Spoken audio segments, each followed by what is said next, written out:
Good afternoon. It's 1 o'clock and time for the St. John Daily Word. I'm Pastor Ron DeShanar. I welcome you this afternoon. I have several announcements for you and want to make you aware of these things. Summer services are every Sunday at 9:30 a.m. Don't forget to wear your Hawaiian shirt or, we're very relaxed, but come to church and worship with the body of Christ today or on Sunday. Faith and Fitness exercise class every Tuesday and Thursday at 11 a.m. in the Fellowship Hall. The Ladies' Summer Social is coming up, and you need to register by and have your money in by the 19th of July. So this Sunday is the last Sunday to really sign up and bring your check in and all of those kinds of things. But it's at Island View Restaurant. They have a different menu this time. There are 3 other choices. We encourage you to come and be a part of that. Back to School Bash will be Saturday, August 1st at 9 a.m. We're going to be putting all the backpack materials together on Wednesday, July 29th. That's going to be at 5:30, and we're putting that together. It went out in your newsletter. And we're going to have pizza for you all to put that all together, and we're going to have a good time putting that, getting all of that put up and put together. But August 1st at 9 a.m., the student must be present. Tampa Bay Rays Faith Game, Faith Day is Saturday, August 1st. It is the White Sox versus the Rays. The White Sox actually have a pretty good season going this year. Rays have a fantastic season. Tickets are $60. You get a hat. We get a good seat, decent seat. We don't go too far down, but I got to get this order in very soon to make sure, because this is one of their most popular days. A lot of churches bring busloads there as well. We have a bus. We can take up to 56 people. We hope to fill it. It'd be great. We leave at 1, even though it's the same day as we do the backpacks. It will be okay. You can even overlap, because we're going to hand the backpacks at 9, and if you've had experience with doing that, we're usually done before 10. And then we'll leave at 1. We will get to the ballpark at 3, get your food, get our hats, and watch the game. And then after the game, several of the players and the chaplains will come out and talk about Christian faith. Sometimes they bring players from the other team. A few years ago, Albert Pujols came, who is really a Hall of Fame player and was a great player for the Cardinals and for Los Angeles, but a very devout Christian, and he talked about how his Christian faith helped him through 20 years of playing baseball. The adult Sunday school class meets at 10:30 a.m. On Sundays in the education building from now on. They moved to the education building.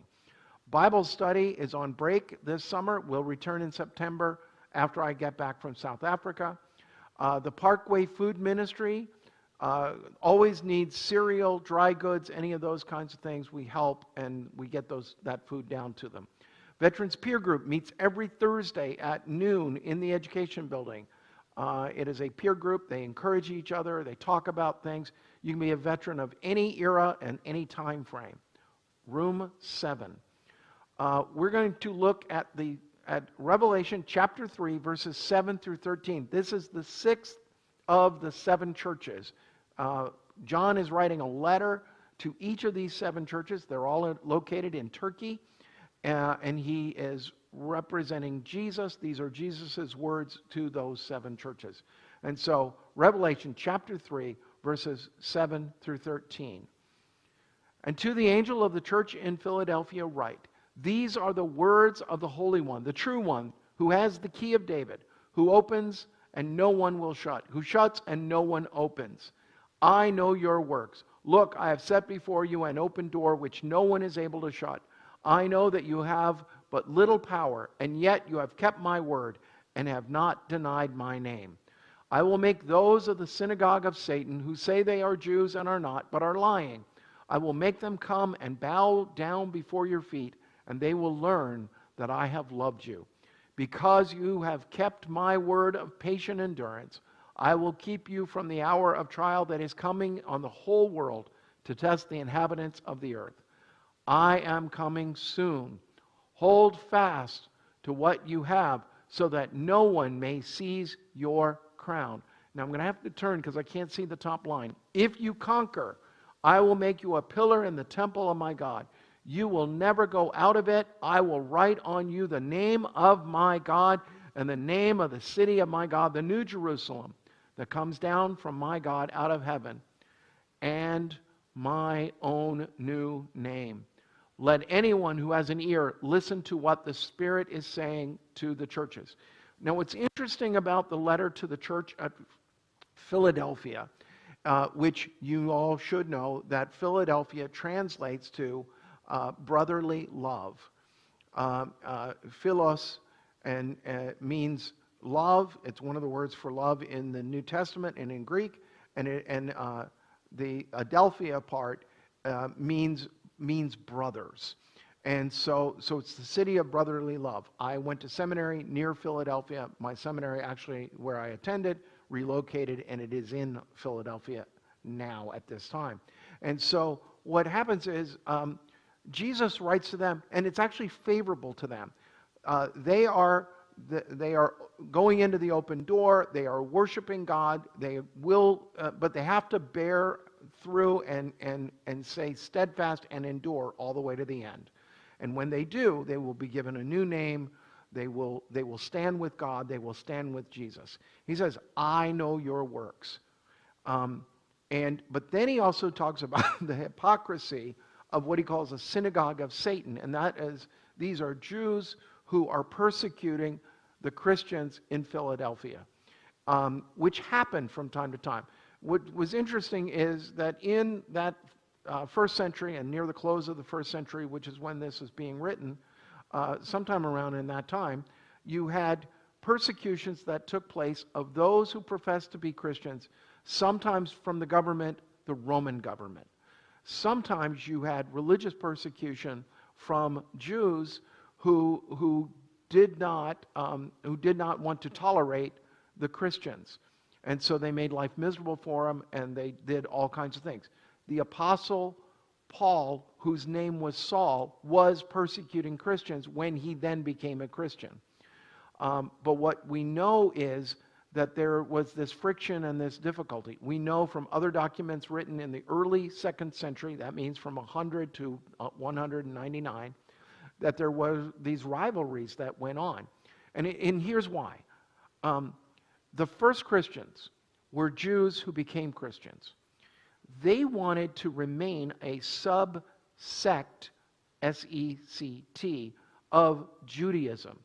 That they were Christians, but they were Jews who became Christians. And they just wanted to be left alone and be in this subset because the Jewish faith had the Romans had made some allowances for them. Because the Jews were monotheistic, one God, and they rebelled against Rome whenever it did anything that would upset that balance and try to impose things. Back earlier in that first century, the Romans put a Roman eagle in the middle of the temple. It lasted one day. The Jews rioted, tore it down. The Roman eagle was the symbol of Roman rule, and they always tried to subjugate those whom they were ruling. And so what happens is they rebelled. The Jews rebelled at various times. The great rebellion that they had was in 66 AD that led to the destruction of the temple in 70 AD. It's led some people to think that the book of Revelation is written before 70 AD because it doesn't make reference to the temple and to it being destroyed. We're not sure. Most scholars date it somewhere around 90 to 95 AD and not before 70 AD. There are arguments for both sides. I'm not sure. I'm open to both of those arguments. And it's okay to be open to both of those arguments. But we know this. Philadelphia gets good words from Jesus. John writes that Jesus is pleased with them because they're enduring. But he tells them, be patient and continue to endure, and he will give them the crown of life. He will give them a new name. They will be written with, they will have Jesus' new name upon them. They will have a crown. They will overcome. And so those are all good words. But also that he will judge those who were hypocrites, who were the Jews that were hypocritical and were causing them pain and suffering and difficulty. it doesn't mean that Jesus is speaking against Judaism, which some people try to say, but it really means he is speaking against the hypocrisy. Because we have to remember, Jesus came as a Jew into the world, and he preached first to the Jews. It was the practice of every one of the apostles to preach to the Jews first and then to the Gentiles. Paul becomes the apostle to the Gentiles, but he really has a heart for those who are also Jewish, and he preaches to them first. Some gave great responses and responded to his preaching and became Christians. Some rejected it. We understand that. But in this letter, the church in Philadelphia has suffered at the hands of those who are persecuting them that happen to be Jews in that city. And so Jesus says, I will judge them. You just keep doing what you're supposed to be doing. And that's hard sometimes for us to hear. The psalmist says in a couple of places, how long, O Lord, must the righteous suffer and the unrighteous prosper? How long? And the response is, we suffer until God rescues us. And that's what we always must face, is understand, though we may suffer from time to time, God is our strong deliverer. God is the one who rescues us. And to the church at Philadelphia, Jesus is saying, keep on keeping on. I want to remind you today that God loves you, this church loves you, and I love you as your pastor. God bless you. Have a great day. We'll see you on Sunday. Bye now.